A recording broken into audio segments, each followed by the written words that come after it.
Welcome to Accelerate OC, the only show focused on the people leading innovation in Orange County. Join our host, Carey Ransom, in his conversations with the trendsetters, entrepreneurs, investors, and leaders here, because it's time to Accelerate OC. Good morning. Welcome to Accelerate OC. I'm Carey Ransom, and thanks always to our engineer, Paul, for making me and my guests sound so good. Today's episode is sponsored by the Orange County Startup Council, which is started and led by my friend Scott Fox. And it is the best online resource that we have here in Orange County for all things startup. You can find great Orange County companies, partners, events, even talent. You can just go to ocstartups.org and learn more. I am super excited to have Charles Antis here today. He is one of the most energetic guys that I have met, certainly in the last several years. And he's just one of these guys that makes me want to hang out with him more every time I see him. And I know that I'm not alone in that regard. Before we get to hear from him, and we're going to talk about a lot of stuff today about leadership and life philosophy and his company and the amazing other work outside of it that he's doing here in Orange County. First, let me tell you a little bit about him. He's the founder and CEO of Antis Roofing and Waterproofing, a company that he started here over 30 years ago. And he really describes the company. I think this is a unique way of describing a company like that, but he describes them as a shepherd in the community, purposed by helping healthy families to have safe, dry homes. And I think that is so powerful to really both orient his people, his customers, and the community around a company. And that is, really gives that a noble purpose for existing and continuing to grow. And he is. And he firmly has embraced and lived by the principle that I've talked with several other folks on this show about, which is this principle of doing well by doing good. And we'll talk about that more today and how he got there in such a meaningful way. He is super involved. I think most people that would see Charles out in Orange County wouldn't even believe he has time to own and run a company, because he is super involved outside of Antis. He's on the board of the Ronald McDonald House. He's on the board of Habitat for Humanity. He's an advisor to OC.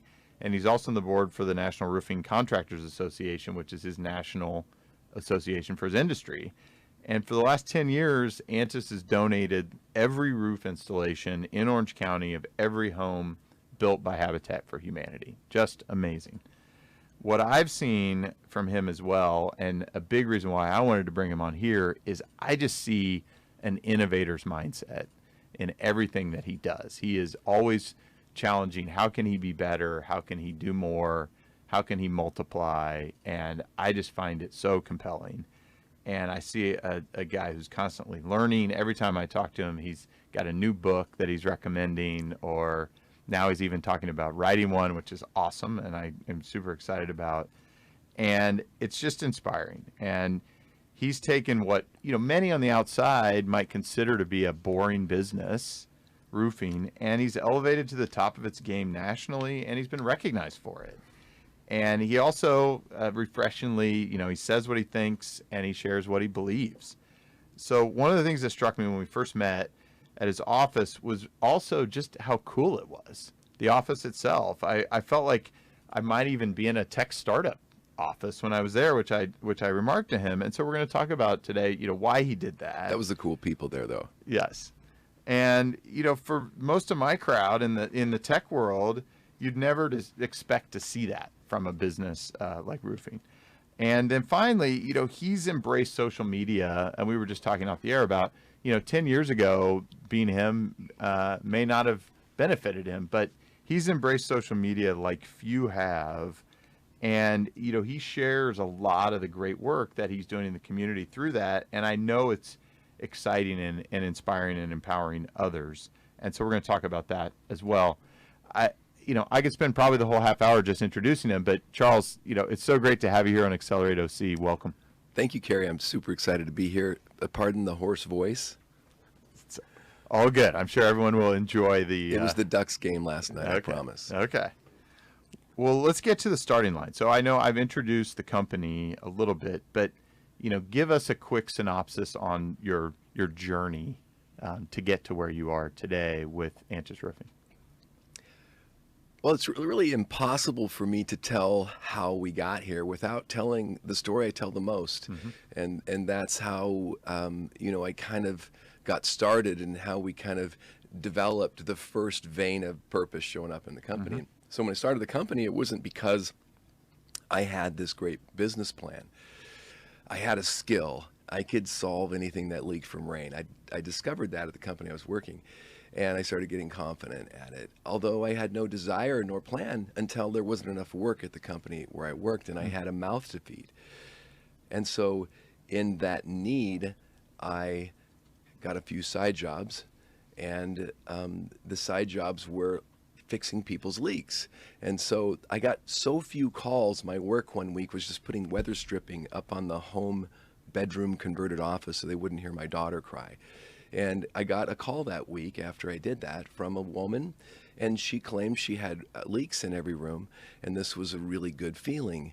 I get to be the hero, I get to go solve her leaks, and I get to make some cash. And so I'm driving up to her home the next day, and I'm noticing as I'm getting closer to the town that the homes are getting a little more disheveled, a little smaller, but my hopes are still high. And until finally I turn on the street where the home would be, and I look and see dead grass and a setback home with a simple home with a flat roof, and hoping that's not it. But I went and knocked on the door because Dad says you show up, right, no matter what. And I knocked on the door, and then three things happened really quickly. A woman answered the door with a really tired look on her face. Before I can say anything, I'm hit with this smell of mildew that nearly knocks me on the floor. And I, of course, I'm recoiling. I'm thinking about what I'm saying to leave, but as I start to leave, I feel a tug at my finger, and I look down, and there's this little girl. And unlike the mom and me, our expressions were something else. She didn't smell this mildew. She just had this visitor, and she just pulls me into her house with this big smile, ear to ear, with blonde hair. She pulls me in this undersized hallway and turns right into a room, and she just throws her arms up to the poster on this wall, and that's when I knew it was her room, because it was a My Little Pony poster. She was smiling, and I just sort of looked around peripherally, and I saw bedding on the ground. I looked down, and there were 4 mattresses with moldy bedding. And it was, I didn't cry when I saw that, but I was troubled. I was troubled because this didn't look right. There was something that needed to be fixed, but I was also troubled because I felt a little bit trapped, because I needed to survive. I had a daughter to feed, and I had a mortgage payment to make in a couple of weeks, and I didn't have enough money for it. And so I was in this really difficult situation that I felt many times since owning a business. And I couldn't do anything. And the little girl, as cute as she was, as needy as she was, I couldn't do anything until her mom walks in the room again, and I don't know what it is, but I looked at her mom, and I just saw that same expression, and something came out of me that I couldn't control, and I just said, I'm going to take care of your roof. And I remember thinking, I wish can I? Will I? I don't know. But I made that commitment, and that was a magic moment looking back. I went up on the roof, and I found that they needed a new roof, and that wasn't something I was prepared to do. So I got on the phone, and I got a bunch of volunteers, and I got a bunch of material, from Home Depot, I remember. And we gave them a goopy on the outside, but a really completely dry roof, and they stayed in that home. And I remember 2 things about that after. Whenever I ran into one of the volunteers, or whenever I would bump into one of the 6 siblings that lived in that house, it was like high fives. It was like hugs. Before I was a hugger. I mean, I've hugged you, but before that, I wasn't a hugger. But we were hugging, and what was that? Well, that's what culture is today at Antis Roofing. But it wasn't that way. I didn't think then. We just had to. We couldn't let somebody have a leaky roof just because they didn't have the money to pay. we didn't think that could be economized. I thought that this was not a good idea. I can't afford to do this. But my stories, I don't go by what I see. I go by the stories that occur every time that we were able to help somebody stay in a home. It never shut us down, and our employees stayed. And you know, again, we didn't recognize that data till later, but there was something magic. I call it my airplane doctor on an airplane moment. You know, when a doctor on an when you hear that call, we all believe that doctor's going to say yes, and I don't think we believe he's going to send a bill for it. And that was my moment. I said yes, and I'm so glad I did. It's made all the difference. That's an amazing start to it was to a company, right? That and I mean, I'm sure, as you sort of alluded to, like, you know, in a 30-year run that you've had, to be able to continue to do that, and now be able to do it in a much more, in some respects, freely, maybe more comfortable way, but still those are the things that make the difference in the authenticity of the culture in the company. It is authentic, and it still hurts. But we tell the real stories today. We didn't know we could tell the stories back then. We hid them, but it still hurts when we get a request for something. We try to come up with a way to say yes, and we've made commitments that were way out of our league still to this day. So I felt that pain, and I think that there's a message there from the stories that making that commitment can be scary for your CEO, for the board of directors to make, to give back in a healthy way. But not only the data, but I mean, just look at the smiles around the office. It's an amazing, the HR spend over the next decade, as things change, trying to retain employees, is going to double per person. I mean, that overspend that we do on programs to help our people. So I think we can't err too much in erring on our people, both in our company and in our community. Yeah, I could not agree more. And I think it was Richard Branson who said, I'm going to invest everything I can into my people to make them as employable elsewhere as possible, with the belief that that's why they'll probably stay. Last night was, someone compared me, it was the mascot who plays Wild Wing. He told a friend of mine last night that I remind him of Richard Branson. And I that was the biggest compliment, because he is a curious and powerful man. That's right. I agree with that. So what have you, as you've thought about, like, what's led you to be this way, do you think, versus you could have been a proprietor of a service provider, just marketing a business, showing up and fixing people's leaks, but you connect so much more purpose to that. Like, what is it about you that's led you to be that way? I think, it's well, I believe, we all have perfect lives. It's something I tripped on and realized when I stopped comparing myself to you and other people. God, why does he have a radio show? I could have a radio show, Paul. What's up? No, but I stopped. I just started somehow realizing my life was perfect. And what was the question again? I'm sorry. Why did you orient to such a higher purpose about what you're doing, and why this company? You could have just, for 30 years, I mean, you could have made a great living and just shown up and done a good job fixing people's roofs and waterproofing, but you're so much more. Why do you it's really just the stories, I guess. It's like that happened, and I couldn't ignore that it happened. That how is there always enough? I think that. And also I had some really hard knocks in there, some bad years. I didn't know how we were going to survive, but somehow we did that donation. We said we always kept our word, and we kept our word high. And I think that it was just the affirmation that I'm not saying I was better than because I chose this higher road. at all. I'm saying that I had no choice. Sometimes I had to make choices that affected the brand of the company, so people would look at the good things, and it required an investment, and I couldn't fake it. And so when you're all in, you're all in. And if you know me, I'm all in. I'll tell you what's not working. I'll tell you what's working. I'll respect all parties and have fun with it. But it's I don't know. It's a beautiful thing once you realize that. Stop comparing yourself to everybody else and try to be the best at what you do and treat people the best. And I just tripped on that accidentally by that little girl, and then by Habitat for Humanity when I saw those families that could finally get into a home. I knew when I woke up with a scratchy voice, it's gonna be an extra emotional day. But it's like it's like when you realize you can, or when you realize that abundance thing, I don't talk about it always well, but when you realize there's enough, and you're probably not going out of business if you try to share this talent that you have in a big way, it's like everything changes. And that's when I kind of realized, I think, in this giving, that I became so grateful.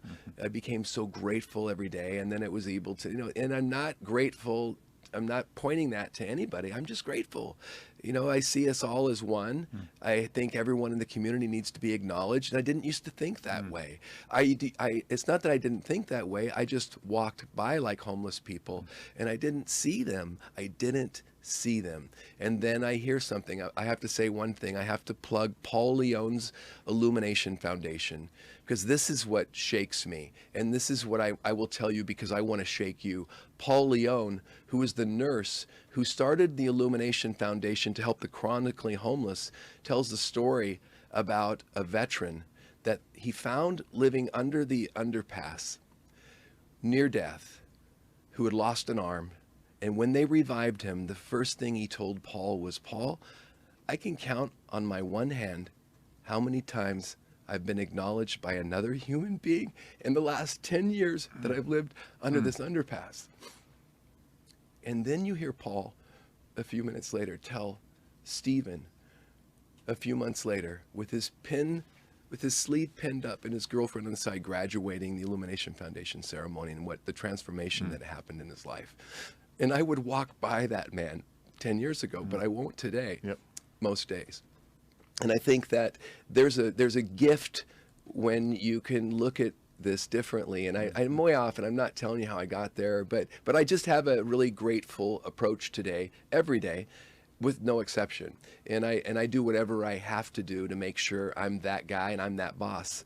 And no matter what at work, I won't show the fear and that viciousness that bosses can do. I won't be the seagull boss anymore. The guy that comes in and flaps his wings and shits all over everybody, wondering why they're not doing it right. So now it's a more beautiful life, and it's a more beautiful life at work. And I believe when you spend most of our waking hours at work, a lot of us, and boy, when that can become your magic place where you do your magic, where you find that superpower and you can use it, then it's just like, that's the way life should be. It's not, I'm not talking churchy. I'm just saying that's life. That's living every day. And it's a choice. Like the amazing thing is it's a choice. Like you choose. Yes. That, oh yeah. Right. It's you're active, but so much. I think that and I love that this is becoming a much more common conversation than it was for maybe ever in our. This is an interesting business conversation. 10 years ago, we wouldn't be having this conversation. That's right. But that you can actively choose. Like you can actively choose to show up with a smile, to show up, to acknowledge. I mean, it's. I think that that taps into our humanity at such a level of depth that. Well, that's not until recently did I realize that circumstances around me could be going a little crazy, and yet I could choose to be joyful and happy today. That didn't. I bet a lot of listeners, and that sounds like I couldn't have heard that 10 years ago. But today it's interesting, and in this super rapidly accelerating, moving world, we better get that peace of mind. Well, because I mean, to your point, the chaos is actually higher now than it's ever been, exponentially. And continues. I mean, our ability as humans to keep up or keep ahead of the pace of change is now not possible. And so what our choice is to get swept up in that and be more miserable than ever, which I don't accept. Right. Or we get to choose. We can rise above it all. We can be comfortable in the uncomfortable and in the uncertainty. And I love this. My life is perfect that we were talking about, and you mentioned that. Yeah. It is. I mean, I can't conceive it all. That's not my job. My job is to embrace it. As long as my intent is pure, I'm not trying to hurt anybody, right? I might hurt somebody unintentionally, but I don't guilt myself or shame myself for that anymore. I go, oh, that worked for them, that worked for me. No, and I correct myself. And yeah, it's an awesome different view you can have when I lose that top-down fear strategy. That's amazing. Yeah. Well, let's go a little bit deeper here. I mentioned at the outset, you are so incredibly busy and involved in a lot of things outside of your company. What got you comfortable with being able and willing to do that? Because that's not common. A lot of my friends who have companies here, they can't extract themselves. Well, they can't. They actually cordon themselves off. They buy into this. I have to focus. And I challenge it and say, you're going to build a better company by being in the community while you're building it. They say that you're not the norm. You're the exception. So how did you get there? People say they two reasons, but there's the underlying reasons more powerful, the subconscious EQ reason. Yes. They're saying they're not because they have to work those 80 hours a week, and I know that mindset. Yes. But really, they're not, because they see themselves too small. We all do that, just going, I've got my real education through Vistage, sitting around with other CEOs for 12 years. And in Vistage, I remember one speaker that we really liked. And so we did what he said, and he had us close our eyes, and he said, I want you to raise your hand if you wake up really feeling like an imposter. And if everyone else in this room knew who really your fears and where you really were. And, we all, in our egos, we all had our hands raised up. And because he had us open our eyes. I can't believe that's making me emotional right now. But I love moments that I have ahas, and I get ahas every day. It sounds, maybe I don't, but it feels like I have ahas every day. I do. And so I forgot again the question. I get rambling. What got you comfortable not just being in your business? So really what happened with me is and it was the need, it was that having to give those roofs for habitat. And then it was the need to brand myself, knowing our brand was not getting noticed. And then it was just telling the story. I keep forgetting the last part of the question. I have it in my ask it again. Just not having to be in the business all the time. This is what it was. So the real problem is I didn't see myself high enough. And what happened was it was Melinda Masson, former CEO of a management company that was real big in Orange County. And she told me, why aren't you on the board? And I couldn't see myself there. And I said, I can't go on the board. She said, why? Well, I donate the risk. It's not a conflict of interest. I've just come up with these reasons so I was coming up with conscious reasons for subconsciously seeing myself as this low-life roofer with dirty fingernails, which is, by the way, how I used to see myself. And I'm sure it's good for me to say that around other roofers who sometimes see themselves that way, because now I don't see them. If you ever see me talk, I use my hands all the time, and I have beautiful hands, and I like to use them. But I see myself that way. So there's a powerful metamorphosis that has occurred, and it can happen to anyone. And so my big thing with young professionals and to older people too, but the emerging 30-something, we need you on these committees and on these boards. We need you, and then everything grows exponentially. You see yourself when you know yourself better, and getting involved with causes helps you know yourself better. Your path becomes more clear, and then all this magic starts to happen, which I don't understand how it happens or why it happens, but it happens. I'm sorry, I got a little off there. Oh, that's good. So, I mean, you've had a business. It's survived.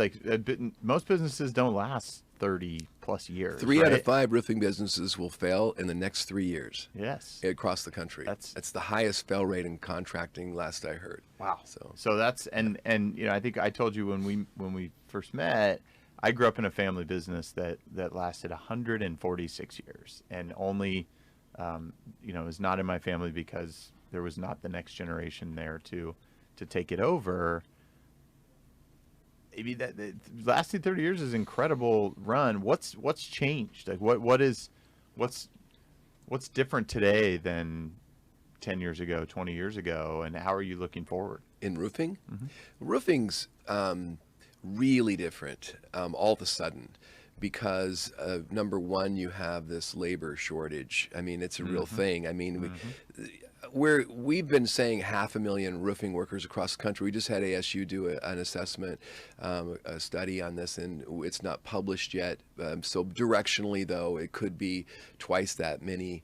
And what was the question again, Carey? What's changed? Oh yeah, so the labor shortage. So I have so many angles on this that I usually talk, but we don't have enough labor. We literally could fill a couple 100,000 jobs right now. Amazing. So that creates all sorts of challenges, but there's one good thing that's going to come out of that, and I don't mean good because I'm a people first. I'm a really look at the people that we try to bring here, but the technology play. The technology play in roofing is going to change everything, and what's going to happen is the price for labor is going to go way up. And roofing in Switzerland and Germany is not looked on like it is here. It's looked on, and we are the superheroes that are protecting everything. And that's the way we see ourselves now, and that's the way the roofing industry is starting to see itself. And that's a huge difference from that. But there's a lot of other stuff going on too. The same things that affect everything else. If you don't have something you stand for today in any business, it's really difficult to survive. In the roofing industry, we see a lot of innovation, and we see a lot of these old brands, and they're beautiful companies, and they can't compete anymore, and they're really struggling because of rising liabilities, small margins, and but the biggest thing is they can't hold on to their people. And this is the last stat in the roofing industry that blew my mind, and I don't know the current stat, but as of a year ago, there was a 54% attrition rate in the roofing industry. Wow. And so all of this is changing right now through 3 things, and I give a lot of credit to Reed Ribble, who's the CEO of the NRCA, and he's got a big name. I won't get into it for lack of time. And in the past, CEO Bill Good, and they've done amazing things. And there's 3 areas that I like to point out. It's advocacy. We're going to have 500 of us, I think, next month or the month after in DC, and I'm going to have 4 or 5 Antis employees there, and we're going to be advocating. And now we do that, and we're building this ability to have a standard across the country where we're building this certification. And then third, the thing that I'm most involved in, because it was my concept that Bill Good pushed through, and that was we now take care of all the Ronald McDonald House roofs, keeping all the families safe, dry, and close to their sick kids for all of us across the country. And that's something that's where it's changing in a good way, but the need and the impetus really is lack of labor. That's the big change. So if there's 54% of people leaving, I mean, there have to be tremendous skills that these people that's develop. company to company. Company to company. Yeah, that's 54% attrition in my from one company to another. Okay. Yeah. Which we, by the way, I shouldn't say that without clarifying Antis. We tracked last year, I'm going to say 2018. We don't have anything for 2019 yet. 2018, we tracked 93%, and the year before 91%, or vice versa. For you, retention. Retention. Yeah. So yours is much lower, which everyone would. Yeah, expect. we say at Antis, every nail matters, and there's a lot of ways you can extrapolate that, because it does. Yes, agree. Okay, so it's not that they're all leaving the industry, because there's a lot that have left the industry, but I don't have that number. Sure. I would guess that it could be as high as like 10 or 15%, which would be catastrophic. It's probably lower than that, but it feels catastrophic, the pinch on labor, to every employer I know. Yeah, and a lot of industries are dealing with labor shortage right now, obviously, which, I mean, back to the core purpose of why I have this show is I really like to highlight innovators in their domains that are here in Orange County, because we have them in every corner and nook in this place. And their stories need to be heard. And that was the whole reason for starting this. As you think about, you mentioned technology. I mean, are you seeing things already that allow someone like you to service more customers with fewer people because the need is out there? The need isn't going to go away. I mean, maybe my roof will last longer than it did because of new materials and things, but the work in many cases still has to happen. So you have to look at the different leverage points. Like where are you seeing the technological innovations happening? Well, there's some cool stuff. So the two things that were really cool. First of all, drone technology is huge, and we have drones at Ansys Roofing. In fact, this is what it feels like with new innovation, and it's not always. I love when things fail. That's how we learn, and this hasn't failed. But we've, I think, invested $40,000 into these drones, and we haven't. It's not producing for us yet, but we're learning, right? But we're part of this national group, Roofing Technology Think Tank, and we're founding members. And what that allows us to do is collaborate and be second in. We can give them CSR practice push forward, and they can help us with. So GAF, one of the greatest institutions in roofing, just did an experiment with a drone. With a drone that's actually nailing shingles. Now that's not ready yet, and it wasn't perfect. It was a funny video. It didn't work out, but we're trying everything. But if you look at what drones can do in inspection and how much that saves lives, because roofing is a dangerous activity, but there's a lot going on there. But there's also, imagine robotics on roofs. If you have a straight roof run on these large roof runs, you're able to take 2 bars, put them down, and using some laser technology. We're really close to seeing this in a big way. So I get to go and see all of the companies that are burst in working on this, and so we're really close. So we're really close to a lot of electronics up on the roof. And if you look at roofing as far as the innovation of the membranes, now we put stuff on with a heat gun, and it lasts so much better than that dangerous, messy, hot goo. There's just a lot of amazing things happening in roofing, and it's becoming a sexy sport. Having a service business, man, everyone needs a roof, and they need their stuff protected. It's become a really awesome time to be a roofer. And the other trend that's helping roofing is the fact that trades are becoming sexier again, as with all of the changes we see. Well, and as you describe those things, like the work in the trade becomes a very technical and we have interesting job, right? I mean, flying a drone. We have all sorts of technology. Yeah, so that's right. But I don't. I'm not the guy there. I love it. I endorse it. And my nephew Aaron, we have some amazing guys, Jose, that work on this in our company. But they collaborate, and that's the key. And we collaborate where we can locally. I love to collaborate with other roofers. It's not always easy, but nationally we're able to do that. I always try to bring that where I can. That's really interesting. So let's build on that a little. So as you think about Orange County, right? This show is designed around Orange County and really creating stories around folks like you that are really innovative and thinking about change in our world. How do you partner potentially or work with others in Orange County around innovate? You said I'm not the one to innovate, but there are material scientists and there are hardware and software engineers and people here who could conceive new ways. How in your mind do you think we can do a better job in creating those collisions to change industries, to create new industries here? I mean, so in Orange County, I couldn't find that echo back in the industries that I knew the best. But interestingly, I tripped on it. And I tripped on it by, the same thing. I couldn't let anybody have a leaky roof, just had money to pay. I got involved in things like Habitat. Eventually heard an organization called 10C. And I think what happened with 10C is a nonprofit that exists wholly to bring for-profits and nonprofits together for everyone's benefit, including the community. That's the best way I would describe them. And as you mentioned, I'm on their advisory board. And that's where I think I really learned how to be heard.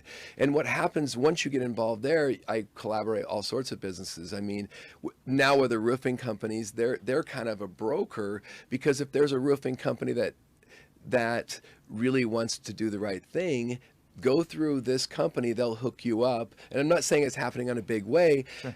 I think in roofing, it only doesn't happen because it doesn't feel like there's enough. It's that fear again. Once you realize there's enough and have flipped that mindset, I'm watching those roofing companies become very generous. And I didn't start that way. Well, I guess I did, but it wasn't easy in the beginning. So Okay. So we got a. I'm getting the high sign here from Paul. So Paul, come on. Yeah, exactly. Let's have a drink there. I see something there. Exactly. So I do want to get your thoughts on Orange County. You've been here a long time. How do you describe Orange County to people on the national, at your national association? And like what is it about Orange County that you most appreciate as really a community to be an entrepreneur and a member? Well, so this is not a knock on my allies, my roofing allies in Texas or whatever, but I remember being at a meeting and this guy said something socially forward. I don't remember really what it was, but it was something that, not everyone in the room thought the same way. And he just he got railroaded, and I foolishly later on said something way more in that direction. And I just got a little tap on the arm. And then I started paying attention how when the roofer that gives roofs in Florida gives them away, it didn't get the same response from those other big brands around the town. Yet when we gave away a roof here, we got a thank you for what you're doing to the community from an Edwards or a Disney or all these other companies. And I thought, wow, doing best practice echoes well here. So I'm going to say this sounds really, I have friends in the Bay Area or in Silicon Valley that would maybe be slightly offended, but we want to do socially forward things here. But we don't want to go through pain to get there. We're maybe friends in Berkeley that would go further down. So what I'm saying is Orange County resonates well to the rest of the country. So if we're a good bridge. We're a good bridge, and isolated. We echo well. We create a little bit of I'm part of my success in marketing and Antis's success in marketing has to do with this Orange County echo, and the Orange County echo leverages really well nationally. I don't sell roofs in every state yet, but when we do, this will leverage well that we're headquartered here. I think that I have lots of stories that prove that. That's really powerful. So we need to talk more about that. I'm gonna have you back on here. So Charles, thank you so much. We got to go to the final lap. I always ask my guests kind of last parting words of wisdom or lesson that they've learned along the way that they want to share with our listeners. I think this morning I read that question right before I came, and I think you gave me something, and because I think I became a little more clear. I'm saying it in fewer words is what I mean, and that is this: realize. I want to tell this to everybody, and this will work for business, but this is for your life because the two things work together. Realize that your life is perfect and be curious daily, and then you will have power. There's so much to unpack there. That is a really, really compelling statement. Thank you. And thank you so much for joining me here today and taking us on this ride. I mean, we did not do this conversation nearly the justice it deserves in the time. We're going to have to revisit it again and continue it for sure. I so appreciate your wisdom, your leadership, your authenticity, and your outsized commitment to this community and this world that we're in. You make such a big impact here. I want you to know that, and at least for me, and I know from many others here, it's so appreciated. Thank you. You are definitely doing your part to accelerate OC. Thank you. Thanks, Carey.